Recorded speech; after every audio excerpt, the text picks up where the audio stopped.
رحمت اللہ علیہ درویش تھے دلی کے، بہت سارے لوگ مرید تھے، ایک بڑا خدمت گزار مرید تھا، مزدوری کرتا تھا، غریب تھا، تو 6 بیٹیاں تھیں اس کی۔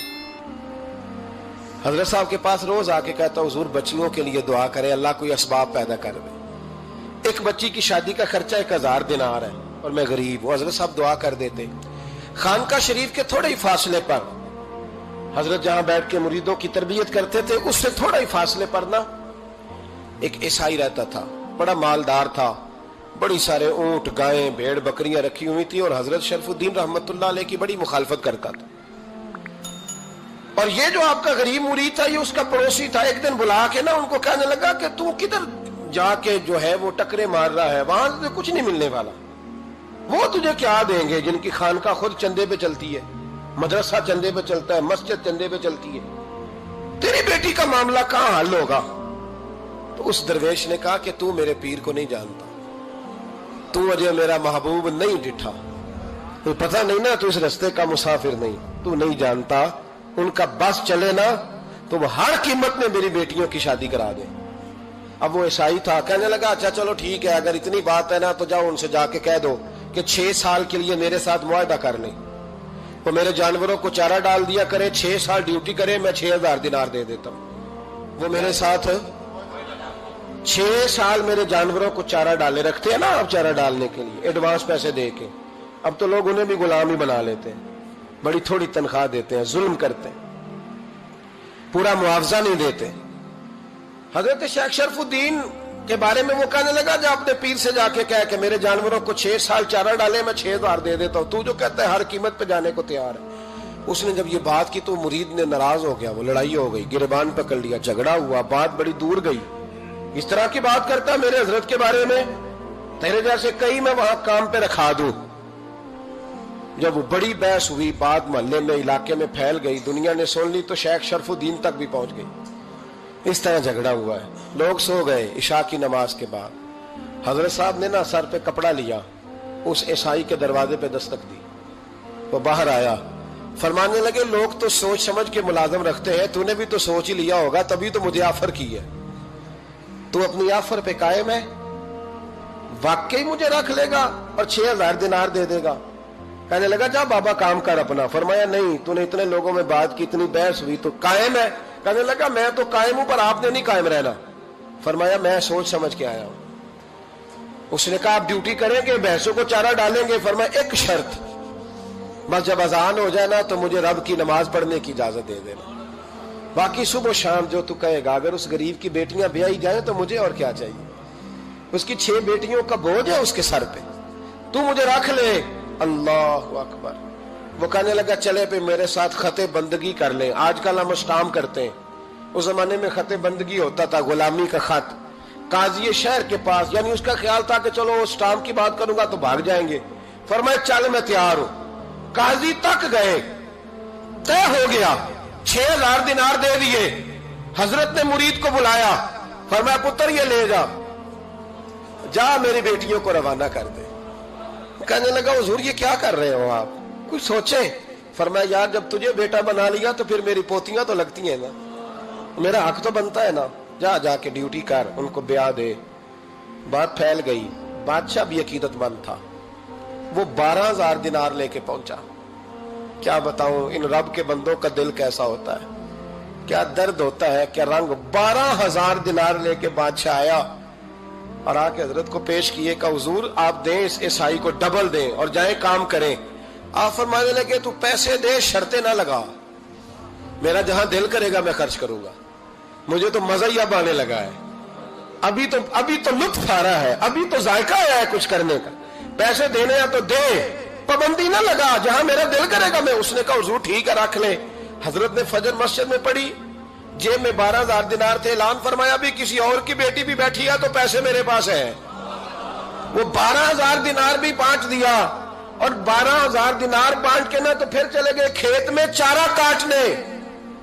اس عیسائی کو کسی نے بتلایا کہ ان کے پاس تو 12000 آیا ہے، پر تجھ سے جان نہیں چھڑائی انہوں نے، کہ وعدہ یہ ہوا تھا کہ 6 دیں گے تو جائیں گے، جب تک دیں گے نہیں تیرے گھر میں کام کریں گے۔ وہ نا چارہ کاٹ رہے تھے، حضرت صاحب تو وہاں پہنچ گیا، دور جا کے کھڑا ہو گیا، کہنے لگا بابا پہلے تو میں نے مسلمانوں کے اخلاق سنے تھے، اب تو میں نے دیکھ بھی لیے. پر یہ بتا جب 12,000 آیا تھا جان کیوں نہیں چھڑائی؟ تو حضرت چارہ کاٹتے کاٹتے رو پڑے. فرمانے لگے تو نہیں نہ جانتا یہ بیٹیاں سانجھی ہوتی ہیں، پتہ نہیں نا. میرے رسول پاک نے تو حاتم تائی کی بیٹی کے سر پہ کپڑا رکھ کے کہا تھا بیٹیاں برابر ہوتی ہیں. تو یہ نہیں پتا جب اس کی 6 بیٹیوں کی شادی ہوئی ہے میرے اندر روحانیت کتنی بڑی ہے. فرمایا پھر 12,000 آیا ہے تو 2-4 بچیاں پھر گئی ہیں. تجھے نہیں پتا میں اندر سے راضی کتنا ہوں، میں تیری نوکری کرتا رہوں گا، پتہ نہیں اللہ کتنی بیٹیوں کو بیاہ دے گا. اتنا رویا وہ عیسائی کے پیروں میں بیٹھ گیا، کہنے لگا بابا میں نے تیری مخالفت کی ہے پر تیرے قریب آ کے پتہ چلا ہے کہ تو بہت اونچے اخلاق کا مالک ہے، اور اگر تیرا یہ مقام ہے تو تجھے اخلاق سکھانے والے محمد عربی کی شان کتنی ہوگی. ظالم کی بولیے جاتے نہیں لوگ جھوٹے گواہ بن کے. وکیل صاحب کو نہیں پتا ہوتا کہ یہ بندہ مجرم ہے جو میرے پاس آیا. کیا مجرموں کے وکیل نہیں ہوتے؟ بولے تو اس کو پتہ نہیں ہوتا وکیل صاحب کو کہ یہ صاحب مجرم ہے میرے پاس مقدمہ لے کے آئے. اور اگر بے ادبی نہ ہو جائے تو میرا خیال ہے قاضی عدالت کو بھی پتا ہوتا ہے کہ مجرم کون ہے اور مظلوم. میرے نبی پاک صلی اللہ علیہ وسلم نے اس قدر زیادہ سختی فرمائی اس مسئلے میں. فرمایا جس کو پتا تھا کہ فلاں آدمی ظالم ہے، ظلم کر رہا، پھر وہ ظالم کا گواہ بنا یا اس نے ظالم کی مدد کی، کتنی کی؟ شارحین لکھتے ہیں چاہے اس نے ایک جملہ بول کے کی، چاہے ایک، سارے بولیے، چاہے ایک غریب کو اس نے ظلم کیا تو کہتے ہیں علاج یہ سی، چاہے ایک جملہ بول کے کی. شارحین اس حدیث کی شرح میں لکھتے ہیں ایک جملہ بول کے چاہے مدد کی. جس بندے نے کسی ظالم کی مدد کی کسی مقدمے میں یا کسی صورت میں اور اسے پتا تھا یہ ظالم ہے، میرے نبی پاک صلی اللہ تعالی علیہ وسلم فرماتے ہیں اگر اس نے مدد کی، ابھی ظالم کی بات نہیں ہو رہی، ظالم کے مددگار کی بات ہو رہی، اگر کسی نے ظالم کی مدد کی تو حضور فرماتے ہیں خدا بھی اس سے بری ذمہ ہے، رسول بھی اس سے بری ذمہ ہے. سنبھال کے رکھے اپنی نمازیں، قربانیاں، حج، زکوٰۃ سنبھال کے رکھے. اگر ظالموں کا مددگار ہے، الیکشن آ لینے دے، آپ کو نظر آ جائے گا کون کون ظالموں کا مددگار ہے، نظر آ جائے گا. اپنی جیب سے لوگ پیسے دے کے ظالموں کی مدد کریں گے، ان کے فلیکس چھپوائیں گے، بورڈ لگوائیں گے، جیبوں سے پیسے دے کے. ہم نے خود آگ لگائی ہے چمن میں اپنے، بے سبب گردشی ایام کو الزام نہ دو. ہم نے خود نور کا ظلمت سے کیا ہے سودا، کر کے توہین سحر شام کو الزام نہ دو. ظالموں کے مددگار میدان میں آ گئے. یہ چھوٹا لفظ نہیں، میرے حبیب پاک صلی اللہ علیہ وسلم نے فرمایا جو ظالم کا مددگار ہے سن لے جو سجن کے ساتھ کچہری جاتا ہے، وہ یاد رکھے جو دوست کا گواہ بنتا ہے، وہ یاد رکھے جو کہتا ہے میں مانگی گیا تھا، مجھے بلایا گیا تھا قبضہ چھڑانے کے لیے کسی غریب بیوہ کی جائیداد پہ. وہ سن لے تو مدد کر کے نہیں آیا، تو خدا کے ذمے سے نکل گیا. رسول پاک نے فرمایا تیرا میرا تعلق ختم ہو گیا، تو ظالم کا مددگار ہو گیا. پھر تو کہتا میں بے چین ہوں، میں بے قرار ہوں، میں آزمائش کا شکار ہوں. پلٹ کے دیکھ تو صحیح تیرا گناہ کتنا بڑا ہے. میرے نبی پاک صلی اللہ علیہ وسلم کا ایک اور فرمان سن لیں، ابن ماجہ ابو داؤد میں موجود ہے. اس حدیث کو آپ نے یاد کر لینا ہے. کر لیں گے انشاءاللہ؟ سارے کہیے انشاءاللہ کر لیں گے یاد. حضور صلی اللہ علیہ وسلم نے فرمایا اگر تو ظالم کی مدد کرے گا نا، یہ لفظ دل کی تختی پہ لکھ لینا، یہ مکافات عمل ہے، مکافات عمل دنیا، ادھر کرو گے تو ادھر بھرو گے. فرمایا اگر تو کسی ظالم کی مدد کرے گا، سن لے حضور کا فرمان ہے، اگر تو ابن ماجہ ابو داؤد سیاہ میں موجود ہے، فرمایا اگر تو کسی ظالم کی مدد کرے گا تو رب تعالیٰ مرنے سے پہلے تیرے اوپر بھی ظالم کو مسلط کر دے گا. تیرے اوپر بھی ایک دفعہ ظلم ضرور ہوگا اگر تو ظالم کی، وہ کسی صورت میں بھی ہو سکتا ہے، کسی صورت میں بھی تیرا بیٹا ہی اٹھ کے ظلم کر دے گا، تو الجھ جائے گا، کسی نہ کسی جگہ تیرے لیے تباہی کا سامان ہوگا، تیرے اوپر ظلم ہوگا، اس لیے کہ تو ظالموں کا مددگار ہے. چاہیے یہ تھا کہ تو مظلوم کی مدد کرتا، انسانی ایمانی یقین کا فریضہ سر انجام دیتا. تو ظالموں کا مددگار ہو گیا. ٹٹول کے دیکھ لیں، رزلٹ نکال کے دیکھ لیں، ہمارے زمانے میں ظالموں کے مددگار زیادہ ہیں. اتنی لمبی زبانیں نکال کے ظالموں کی مدد کرتے ہیں. بڑے بڑے کالم نویس اللہ نے انہیں قدرت دی لکھنے کی، تو اپنا قلم ظالموں کی مدد میں خرچ کرتے ہیں۔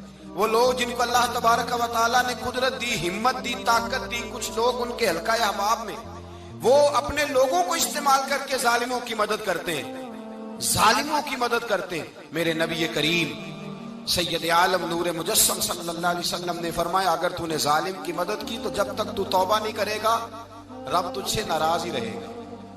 اللہ تجھ سے، او بھائی جس سے رب بھی ناراض ہو گیا، نہ کھانا نہ پینا نہ سونا نہ جاگنا نہ نیند، پھر تیری ہر چیز تیرے لیے آزمائش ہو جائے گی، پھر تیرا سایہ بھی تیرے لیے خوف کا سامان بنے گا، پھر زندگی جیتی جاگتی لاش بن جائے گی، تو اپنے کندھوں پر اپنی میت اٹھائے پھرے گا جب تو ظالم کا مددگار ہوگا۔ اور نبی پاک صلی اللہ علیہ وسلم نے فرمایا ظالموں کا مددگار بھی ظالم ہوتا ہے، ظالموں کا مددگار بھی، سارے بولے ظالموں کا مددگار بھی نہیں، کو نہیں، آپ سارے نہیں بولے، ایک دفعہ بولے ظالموں کا مددگار بھی، پکی بات ہے، ظالموں کا مددگار بھی۔ اللہ اکبر، جس کا یارانہ ہو، جس کا دوستانہ ہو، جو کہے میں نے نا اس کو اوکھے ویلے کے لیے ظالم کو یاد رکھا ہوا ہے۔ کبھی مشکل میں رکھے نہیں ہوئے لوگوں نے ظالم دوست، کہتے میں نے رکھے ہوئے ہیں، بلکہ ہمارے دیہات میں تو کہتے ہیں میں نے بازو بنائے ہوئے ہیں۔ کس کو بازو بنا لیا؟ ظالم بھی کبھی بازو ہوتا ہے، جو ظلم کی تلوار لیے میدان میں کھڑا ہے۔ قارون، حامان، فرعون، نمرود کا حال نہیں لوگوں نے دیکھا؟ اپنے زمانے میں آپ نے کتنے لوگ نہیں دیکھے جن کے سائے سے، آواز سے لوگ کانپتے تھے؟ پھر پولیس کی گاڑیوں میں وہ اس طرح مردہ پڑے کہ دنیا نے تماشا دیکھا ان کا۔ یہ رنگ ہم نے دیکھے نہیں اپنے آنکھوں سے۔ فرمایا ظالم کا مددگار بھی، جو کار میں بٹھا کے لے کے گیا وہ بھی ظالم، جس نے چائے پلائی وہ بھی، جس شخص نے کھانا کھلایا وہ بھی، جو کچہری تک ساتھ گیا وہ بھی، جس نے فلیکس کے نیچے، بڑے شرابی کے نیچے چھوٹی اپنی فوٹو لگائی وہ بھی، جو ووٹ کی پرچی ڈالنے گیا وہ بھی۔ کہہ دینا باہر نکل کے کہ حضرت صاحب نے سیاسی تقریر کی ہے، کہہ دینا، پر بات تو سچی ہے نا۔ خوگرے حمد سے تھوڑا سا گلا بھی سن لے، خوگرے حمد سے تھوڑا سا بھی گلا۔ امام مالک کے پاس ایک بندہ آیا، اس نے کہا حضور میں درزی ہوں، ایک ظالم بادشاہ مجھ سے کپڑے سلواتا ہے، میں تو ظالموں کا مددگار نہیں نا۔ ایک ظالم بادشاہ مجھ سے، حضور میں تو مددگار نہیں نا ظالموں کا، جو فرمایا ظالموں کا مددگار بھی ظالم ہوتا ہے، تو کپڑے لے کے آتا ہے میں سی کے دے دیتا ہوں، ذمہ داری نہیں۔ یہ ایک آدمی دکاندار ہے، اس سے کوئی بندہ چیز خریدنے آئے گا تو تھوڑی کہے گا میں نے نہیں دینی، تو دے گا۔ کوئی بندہ اگر کسی شخص سے کوئی کام کہتا ہے جو اس کی فیلڈ ہے، اس کا شعبہ ہے، اس کا معاش کا وہ سلسلہ ہے، کہتے ہیں یا رسول اللہ صلی اللہ علیہ وسلم ظالموں کا مددگار بھی ظالم، حضور نے فرما دیا۔ تو امام مالک سے بندے نے مسئلہ پوچھا، دل کی تختی پہ لکھنے والی باتیں ہیں، کہا حضور میں درزی ہوں، ظالم کپڑے سلواتے ہیں، میں تو مددگار نہیں نا۔ امام صاحب کہنے لگے نہیں، مددگار تو وہ ہوگا جو تجھے سوئی دھاگا فراہم کرے گا، تو پورے کپڑے سی کے دیتا ہے، تو خود بہت بڑا ظالم ہے، تو پورے سوٹ سی کے دیتا ہے، تو بہت بڑا ظالم خود ہے۔ مددگار تو وہ ہوگا جو تجھے دھاگا دے گا، جو تجھے بٹن دے گا، جو تجھے نلکی دے گا، جو ظالم سے اتنی نفرت ظلم کر کے بندہ ہے۔ یہاں تو ہمارے زمانے میں ہیرو بن جاتے ہیں لوگ، ظالم ہیرو ہے، لوگ اس سے ڈرتے پھرتے ہیں، گھومتے پھرتے ہیں، اور بہت سارے کم مزاج لوگ اس کے پیچھے ہاتھ باندھ کے پھرتے ہیں۔ ظالموں کی مدد کرنا، ظالموں کے ساتھ رہنا، یہ ظلم ہے، ظلم، یہ زیادتی ہے۔ میرے نبی پاک صلی اللہ تعالی علیہ وآلہ وسلم نے ارشاد فرمایا، یاد رکھو رب فرماتا ہے میں مظلوم کی مدد ضرور کروں گا، چاہے جلدی کروں چاہے دیر سے کروں، میں مظلوم کی مدد۔